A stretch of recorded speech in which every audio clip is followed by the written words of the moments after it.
2024 కూటమి ప్రభుత్వం ప్రమాణ స్వీకారానికి ముందే వైసీపీ నాయకులు మరియు కార్యకర్తలపై దాడులు మొదలయ్యాయి.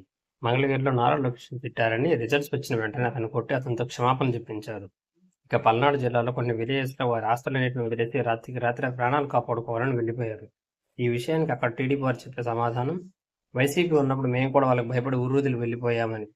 అక్కడ కలెక్టర్ చర్యలు తీసుకుని కొంతకాలం తర్వాత సెక్యూరిటీ ఇచ్చి కొంతమందిని వెనక్కి తీసుకొచ్చారు. రెడ్ బుక్ ప్రభావం వీరిపై లేదు, కానీ కూటమి అధికారంలో వచ్చినప్పటి నుండి వైసీపీ నాయకులపై మాత్రం రెడ్ బుక్ ప్రభావం బాగా ఉంది. ఎలాగంటే ఒక కేసులో బెయిల్ వచ్చి ఇంకో కేసులో అరెస్ట్ చేయించి రాష్ట్రం మొత్తం తిప్పి వారికి నరకం చూపించారు. ఈ అరెస్టు ప్రధాన కారణం 2024కు ముందు ఆ నాయకుల నోటు దోలనే. ఇప్పటి వరకు అరెస్ట్ అయిన వారిలో ఎక్కువ మంది నాడు చంద్రబాబుపై నోరు పారేసుకున్న వారే. ఇప్పటి వరకు అరెస్ట్ అయిన వారిలో జోగి రమేష్, నందిగం సురేష్, కాకాని గోవర్ధన్ రెడ్డి, వల్లభనేని వంశీ, చివిరెడ్డి భాస్కర్ రెడ్డి, మిథున్ రెడ్డి, కారుమూరి వెంకటరెడ్డి, పిన్నెల్లి బ్రదర్స్, గోరంట మాధవ్, బోరుగడ్డ అనిల్, తురక కిషోర్, పోసాని కృష్ణమురళి ముఖ్యమైన వారుగా ఉన్నారు.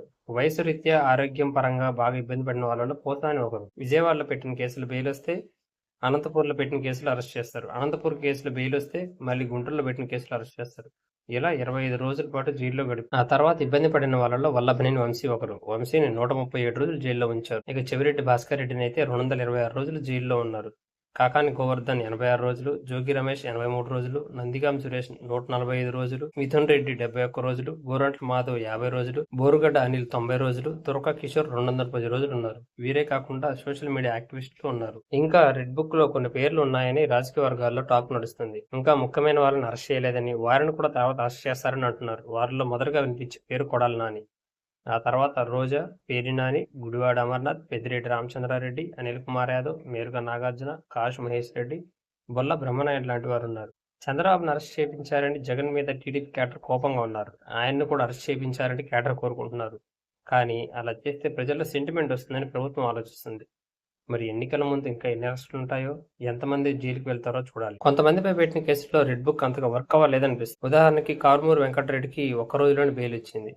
ఇక అంబటి రాంబాబు కూడా 18 రోజులకే బెయిల్ మీద వచ్చారు. వీళ్ళిద్దరిని ఒకటి తర్వాత ఒకటి కేసు పెట్టి బెయిల్ రాకుండా చూడలేకపోయారంటే రెడ్ బుక్ పై వైసీపీ విజయం సాధించినట్లే అని చెప్పాలి.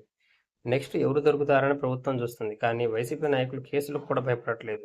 ఒకసారి జైలుకు వెళ్ళొస్తే రాష్ట్రం మొత్తం మనల్నే చూస్తారు, అలాగే పార్టీలో కూడా పేరు వస్తుంది, నియోజకవర్గంలో కూడా సెంటిమెంట్ వస్తుందని నాయకులు భావిస్తున్నారు. మొత్తంగా చూస్తే రెడ్ బుక్ అంశం పూర్తిగా ఒక పక్ష విజయం లేదా పరాజయం అని చెప్పడం కష్టం.